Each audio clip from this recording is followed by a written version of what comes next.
Revelations.Unveiled.Detroit.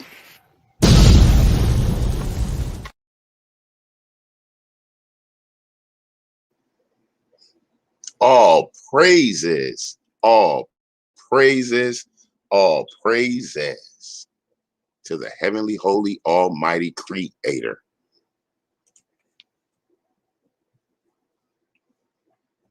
All praises, family, all praises to the heavenly, holy, almighty creator of infinity, eternity, the universe, and all there is. This is Revelations.Unveiled.Detroit. Hello, family. We are back in the house in the Revelations.Unveiled.Detroit den, our zone of safety, where we, the brothers and sisters of the world, the Hebrew Israelites, as well as our other designations, the Moors, the melanated, the original man and children of God, the sovereigns and sojourners, the aboriginals and indigenous, the natives, niggas, Negroes, the Africans, Afro and African Americans and blacks, the descendants of slaves and those conquered and colonized. Oh, yes. And we are blessed as we are here at the end of our week celebration of Passover, after the Hebrew New Year and our week of the Feast of Unleavened Bread. All praises. And we are continuing to expand and expound and elaborate on our true identities and the actual world history that has befallen us as the diaspora. And we are the true house of Jacob, the 12 tribes scattered abroad. And we are at the end of serving our captivity for the disobedience of our forefathers, as well as our continued wickedness as we sojourn on this continent of confusion called Babylon, Sodom, and Egypt, also known as the United States of America. And so, as we are coming back to the remembrance of our true identity, our true power, and our true global mission, we are here together once again to view a broadcast that was submitted in 2019 from this very channel called The Easter Explanation. And so, in celebrating our recent New Year and our first holy day of Passover, which a video presentation was submitted to this channel as well, family. Please go and view those presentations, like, share, subscribe. And if you be so inclined with alms or support, charity, and love, the banners are below for the necessary avenues. So we are once again going to sit at the knee of wisdom and disseminate and discern history in terms of the origins of Easter. And this presentation is a fortification and edification of our Hebrew brothers and sisters that are in the know, as well as our so-called Christian brothers and sisters who will be celebrating Easter on Sunday, which are two things that are non-biblical. So this presentation is for us to get the information and the history and see if it aligns with the true Christian principles outlined in the Bible as practiced, shown, illustrated, and spoken of by the Holy Messiah himself. Did he celebrate Easter? Did he color eggs? Did he hide eggs? Did he even acknowledge such a practice? So, family, this is for us to continue to learn as we continue to earn and seek our soul's salvation. So, without further ado, we will get into this wonderful book of information called the Easter explanation, and continue to review the banners below for wonderful pieces of information, family. And so let's see what we have here, and we shall begin.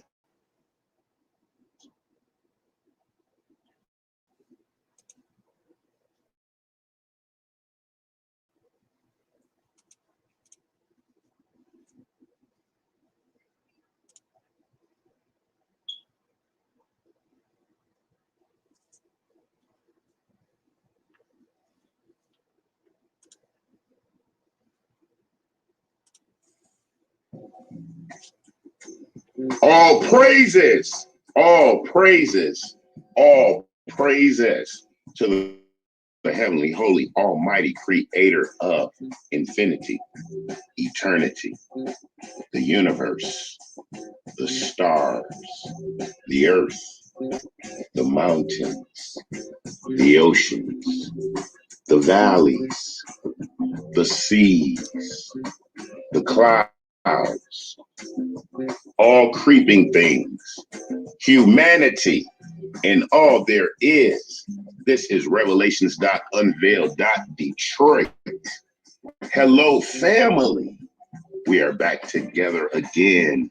We are congregating and aggregating and conjugating and convocating as we step up to the threshold of transmission to receive the holy mission.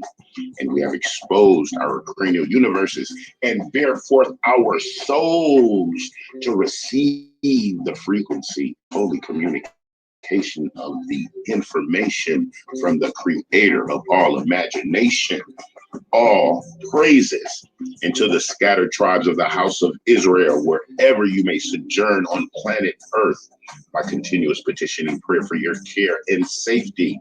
And for my brothers and sisters of the world, the pending Israelites, those who refer to themselves as the melanated and Moors, the original man and children of God, the sovereigns and sojourners, the copper colored, the colored, and people of color, the aboriginals and indigenous, the natives, Negroes and niggas, the African Americans and blacks, the descendants of slaves, and those conquered and colonized. Oh, yes, and we are blessed. And family, I am here before you to make presentation in the greatest level of humility, honor, privilege, and pleasure. And tonight, as the nation of Israel is into celebrating of the new year for our first holy day, which is the Passover. It is the testimony of our ancestors leaving out of our first captivity in Egypt. And family, we will continue this evening as we deliberate, contemplate, and mentally marinate on the history and the mystery of the nation as we initiate the reconciliation of the back to the covenant as the heathen, as the unlearned, and as those in darkness prepare to celebrate the pagan holiday of Easter, as they have just so recently began to be called Resurrection Sunday, going into the depths of history to explore the foundations, the so-called holiday of Easter. And so, family, we will dine on the divine wine of the wisdom of the history that is so much neglected in our common curriculum within this continental activity of our current existence. And so we shall begin our exploration at the Revelations.Unveiled Detroit channel standards in the book of Malachi, chapter 3, verse 6. For I am the Lord, I change not. Therefore, you sons of Jacob are not consumed. Followed by our second heavenly internal standard in the book of Hebrews, chapter 13, verse 8, in reference to the holy anointed, the wonderful, the Redeemer, the Savior, the King of Israel, whom the word refers to as Jesus Christ, the same yesterday, today, and forever.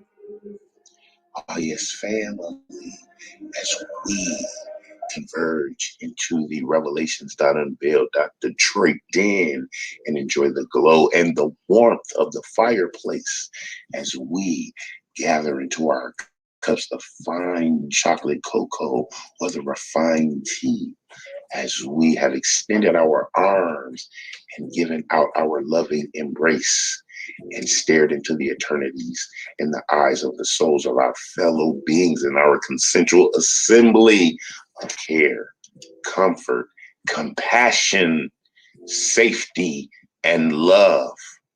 And so, as we find our place in a soft space and we gather the hands of our neighbors, we shall begin as we become still and quiet, so that we may receive as we perceive and believe.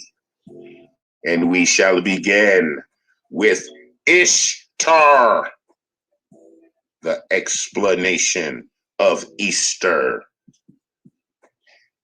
The Babylonian equivalent, Ishtar, in Anna, is an ancient Mesopotamian goddess associated with love, beauty, sex, desire, fertility, war, justice, and political power. She was originally worshipped in Sumer and was later worshipped by the Akkadians, Babylonians, and Assyrians under the name Ishtar. Ishtar is the Akkadian counterpart of the West Semitic goddess Astarte. Inanna, an important goddess in the Sumerian pantheon, came to be identified with Ishtar, but it is uncertain whether Inanna is also of Semitic origin or whether, as it is more likely, her similarity to Ishtar caused the two to be identified. Meaning unknown. Ishtar was an Akkadian, Assyrian, Babylonian goddess who presided over love, war, and fertility. She was cognate with the Canaanite and Phoenician Ashtoreth, and she was also identified with the Sumerian goddess Inanna. Ishtar is a goddess of both fertility and war, is the Akkadian name of the Sumerian goddess, and the Sumerian goddess Astarte, the three names referring to the same deity in different cultural context. She inspired great devotion in ancient Babylon, and as evidenced by the many grand temples, altars, inscriptions, and art objects devoted to her. There are two conflicting aspects of this goddess. She was the deity of fertility and love, but also a jealous goddess who could bring vengeance against individuals, go to war, destroy fields, and make the earth's creatures infertile. Ever young, energetic, and passionate, Ishtar was moody, changing rapidly from love to enmity. She protected her favorites, but brought doom upon those who dishonored her, sometimes with terrible consequences for whole nations. The etymology: the name Ishtar is likely Semitic in origin and was identified in ancient times with Canaanite goddess Ashtoreth or Astarte. It is possible that the underlying stem is the same as that of Ashur, meaning the leading one or chief. The older Sumerian name in Ayana means great lady of An. An, or Anu, being the god of the sky or heaven. Some scholars have suggested that Esther and Mordecai, the heroes of the biblical book of Esther, may be Judaized versions of some lost story about Ishtar and the Babylonian deity Marduk.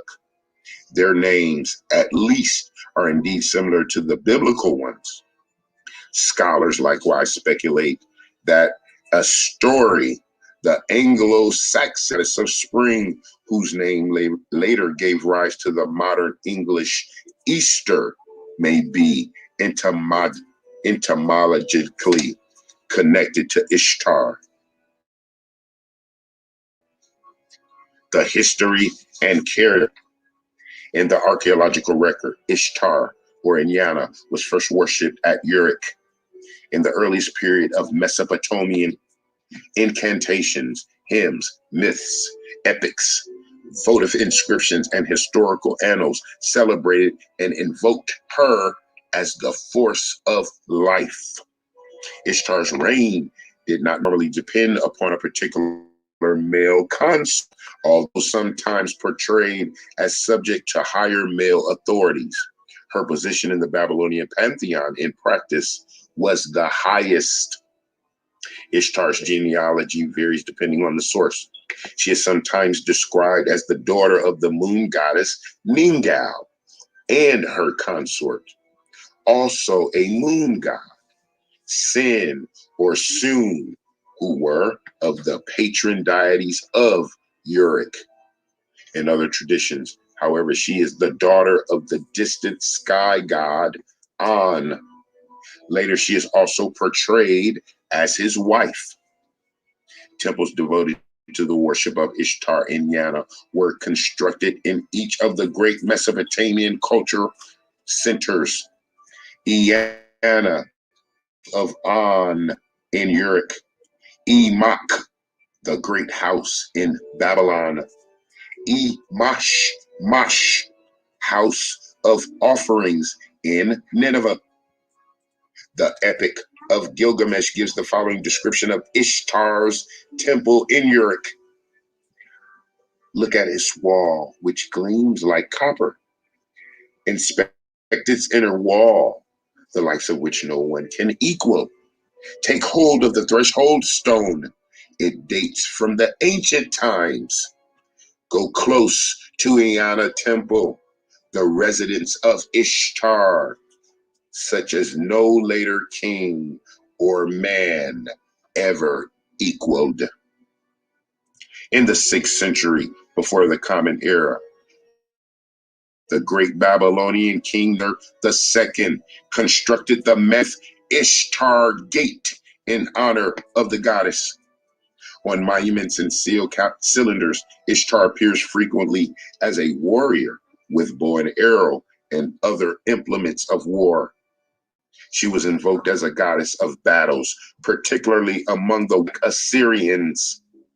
Before a battle, the priestess Vicar of Ishtar would appear before the Assyrian army, clad in battle array and armed with bow and arrow, much like the Greek god Athena. At other times, she is depicted simply clad in long robes with a crown on her head and various animals, lions, owls, snakes, etc., as her symbol. As the goddess of love and fertility, Ishtar was the guardian of sacred harlots and is described as having sacred priestess prostitutes. Statuettes have been found in large numbers representing her as naked. In Babylon, she was sometimes portrayed Madonna-like as the mother of the god Marduk. In later times, it should be noted, the priestesses of Ishtar were virgins who were not permitted to marry. Together with the moon god Sin and the sun god Shamash, Ishtar is the third figure in a triad personifying the moon, the sun, and the earth.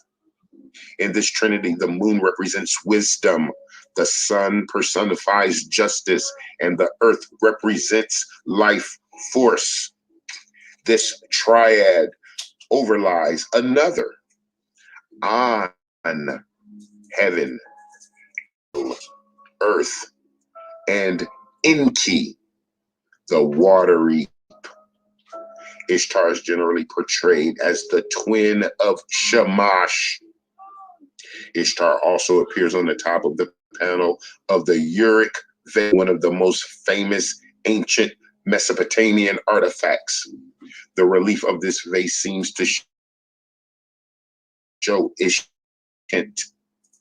Various artifacts indicate that kingship was one of the gifts bestowed by Inanna on the ruler of Uruk. In the Babylonian astrology, Ishtar was related to the planet Venus.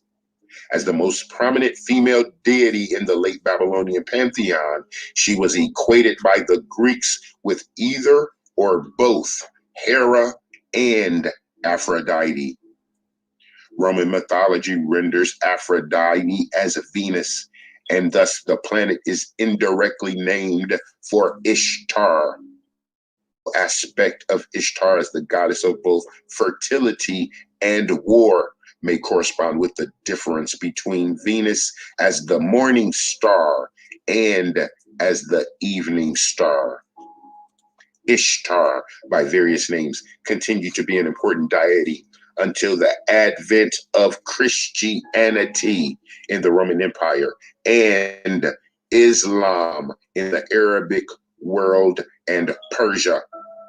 These monotheistic religions and the civilizations they inspired insisted on the existence of only one deity, a masculine god whose jealousy commanded that he alone be worshipped. Myths concerning Ishtar. An important myth invoking Ishtar is the tale of her descent into the underworld, one of the most striking of the Sumerian myths. This story describes Ishtar passing through 7 gates of hell into the land of no return. At each gate, an article of her clothing and ornaments is removed until at the last gate she is entirely naked. Ishtar then attempts to usurp the throne of her sister, Ereshkigal, the queen of the underworld. Ereshkigal, however, fastened upon her the eye of death and hangs her, seeming to be a corpse, on a hook on the wall. By intercession of the clever god, her uncle Enki, Ishtar eventually wins release. According to the underworlds, however, she must find someone to take her place. Eventually, she discovers her beloved husband, Tammuz, seated in splendor on her throne. Enraged, she has him seized and dragged below. Right. The Epic of Gilgamesh. Ishtar makes important appearances in the Epic of Gilgamesh, the world's earliest epic poem. The opening chapter of the story describes the glories of Uruk and praises Ishtar's temple there. Hearing of the existence of the wild man, Enkidu, Gilgamesh does not go himself to subdue this fierce creature, but sends Shamhat, the most skilled priestesses of Ishtar, to civilize him. In another chapter, Ishtar proposes marriage to Gilgamesh, but he declines, knowing that her previous mates have met tragic fates. Insulted by his rejection, Ishtar demands that her father, An, send the bull of heaven to punish Gilgamesh, despite her knowledge that this act will bring famine to the land. When Gilgamesh and Enkidu slay the bull, Ishtar and her priestesses mourn the creature's death, while the men celebrate. However, Ishtar is not heartless toward humans. Later, when Gilgamesh hears the story of the great flood from its only survivor, Utnapishtim, Ishtar shows her deep compassion for mankind. Ishtar shrieked like a woman in childbirth. The sweet voice mistress of the gods wailed, "The olden days have alas turned to clay, because I said evil things in the assembly of the gods. How could I say evil things in the assembly of the gods? ordering a catastrophe to destroy my people. No sooner had I given birth to my dear people than they filled the sea like so many fish. In the story of Gilgamesh and the hula tree, Ishtar plants this sacred tree in her garden where it is guarded by the snake, which knows no charm.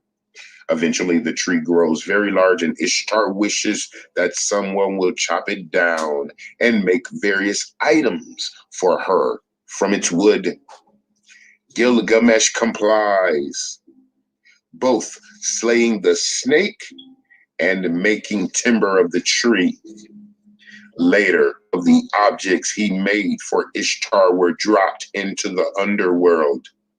Gilgamesh cannot reach them, and so Enkidu volunteers to them. A version of this story, also 12th tablet in the Epic of Gilgamesh.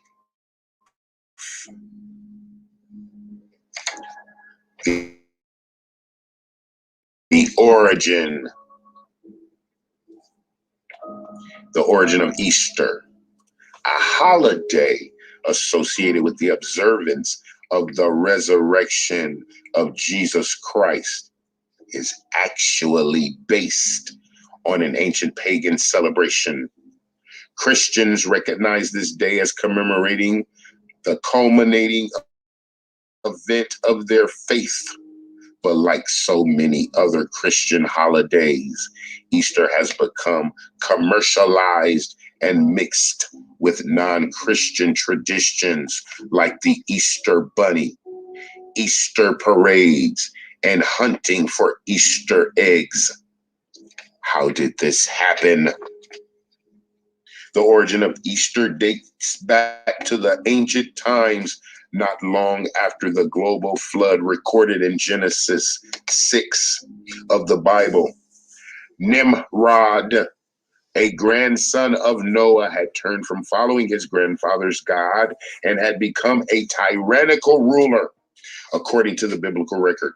As king, Nimrod created Babel, Nineveh, Ashur, Calia, and other cities, all known for lifestyles that promoted unspeakable evil and perversion.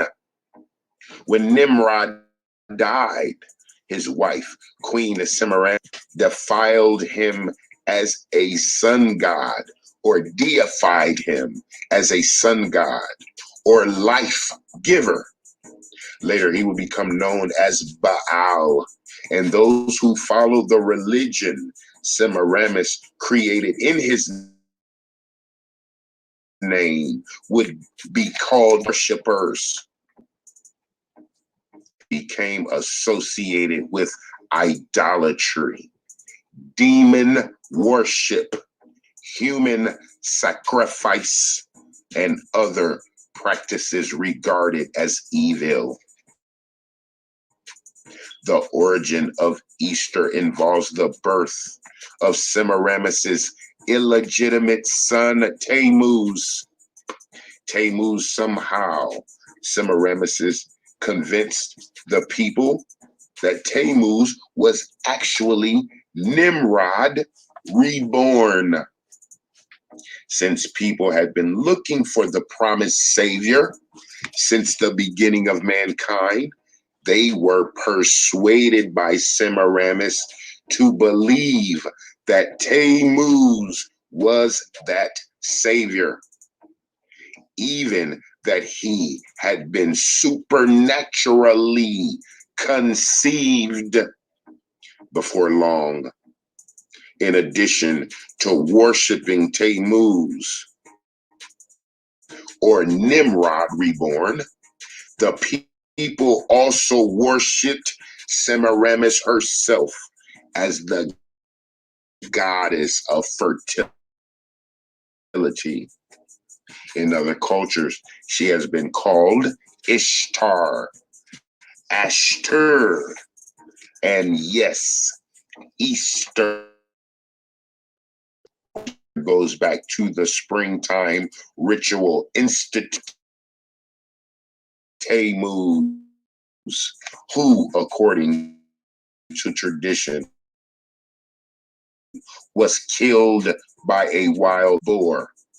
Legend has it that through the power of his mother's tears, Tammuz was resurrected in the form of the Bible. It was in the city of Babel that the people created a tower in order to defy God. Up until that time, all people on the earth spoke one language. The building of the tower led God, as recorded in Genesis 11, verse 7, to confuse their tongues, to keep them from being further unified in their false beliefs.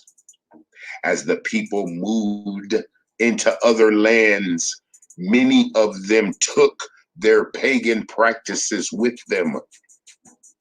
Contemporary traditions such as the Easter bunny and the Easter egg can also be traced back to the practices established by Semiramis. Because of their prolific nature, rabbits have long been associated with fertility and its goddess Ishtar.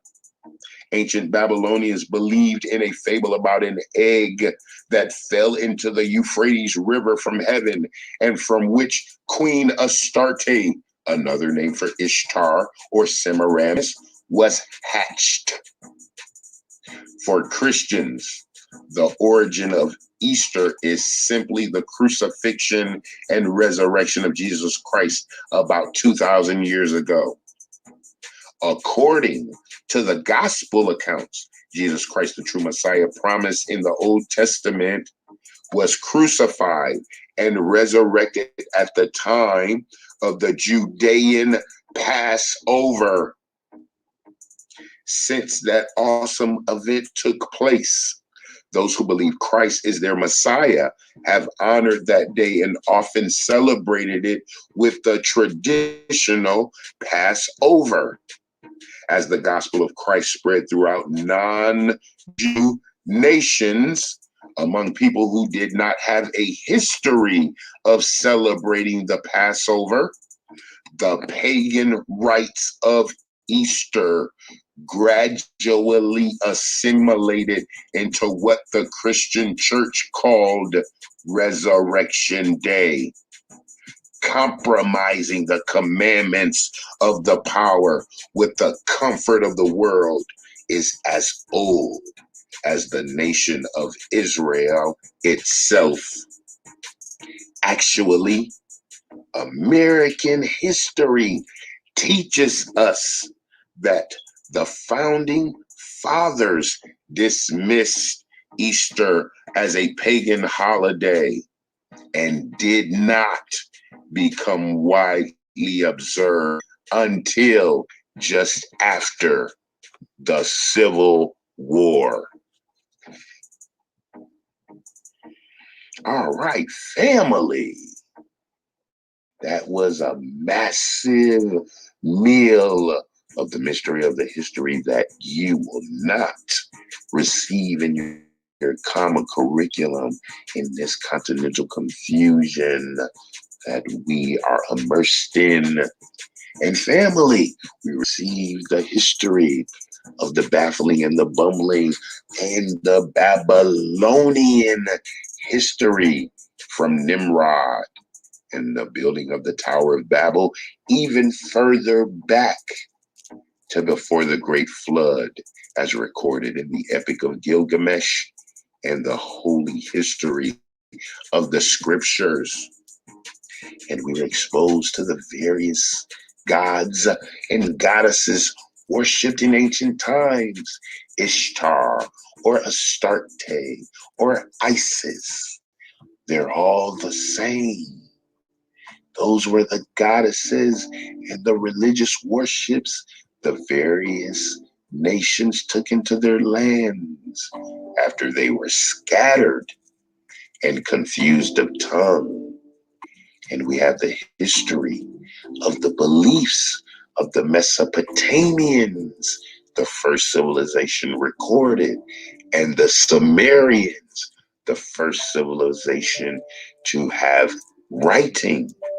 So, family, we have many historical points for those students of history to continue to develop and expand and escalate and elevate as we continue to fill in the potholes of the darkness of ignorance that we were cursed to receive under the Willie Lynch formula.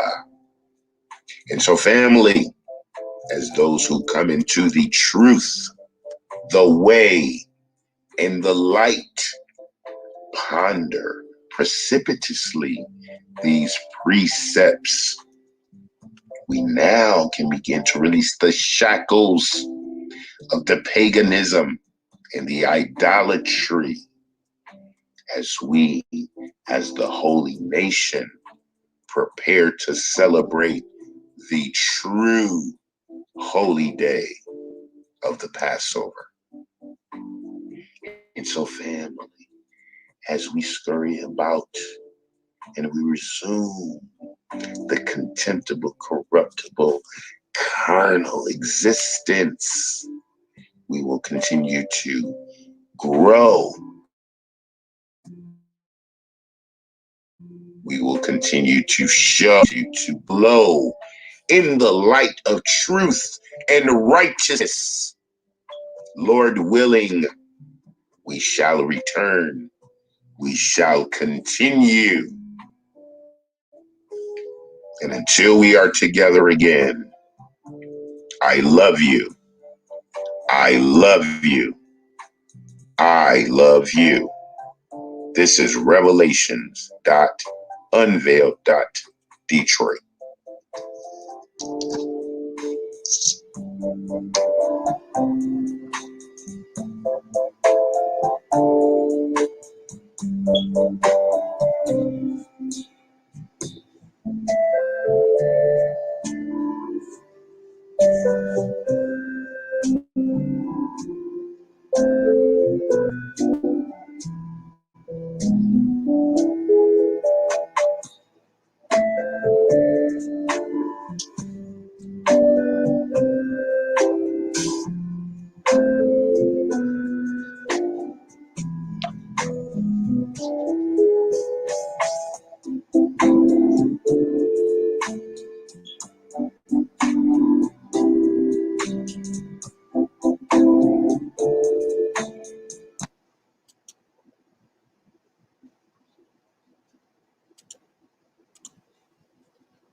All,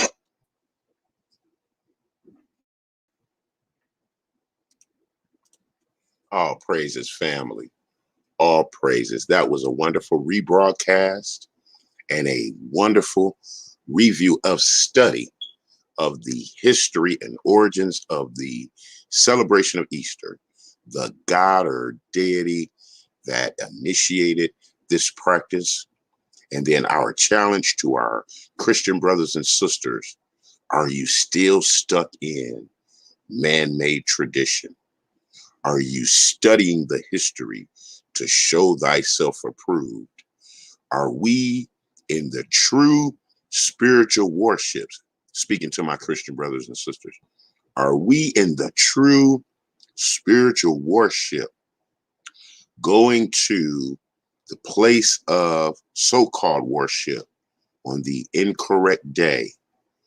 Our holy power never changed his holy Sabbath, and he never instituted a practice called Easter. The holy days are outlined in the Torah, the first 5 books of Moses. Those of us that are in the true, the way, the light, we review those laws, we review those statutes and commandments and those holy days, and we keep them set apart. And from the law of Moses, we now have the perfect walk of the Holy Messiah, whom the world calls Christ. So now we apply the word of the law against the walk in the spiritual journey of Christ. One Testament, old and new. And so the challenge is for our Christian brothers and sisters to continue to come into the light, to shed all of those man-made traditions that were imposed upon us in our captivity under the hand of the slave masters. So us in the know, the 12 tribes of Jacob, have released the paganisms of these folly days that our captors imposed upon us, and we continue to come into the light. And so we will continue our historical review to apply it to our spiritual journey and our true identities. And as always, family, until we are together again, I love you. I love you. I love you. This is Revelations.Unveiled.Detroit. And thank you for visiting the show, Easter Examine. Please review the banners below. Please like, subscribe, and share. And come back and visit the wonderful selection of content on the channel. And we'll see you again. We going home with our wonderful therapy music. All praises.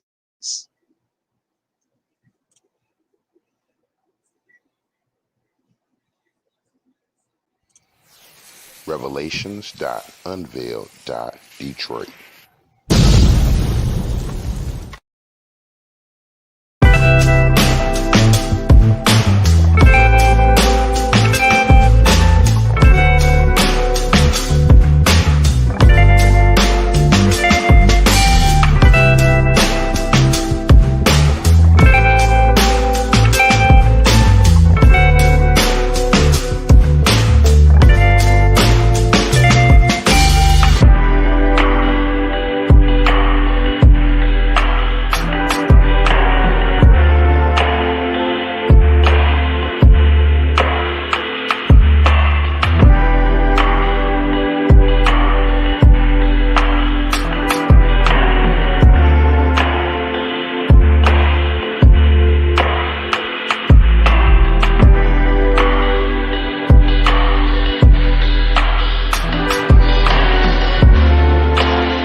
Revelations.Unveiled.Detroit.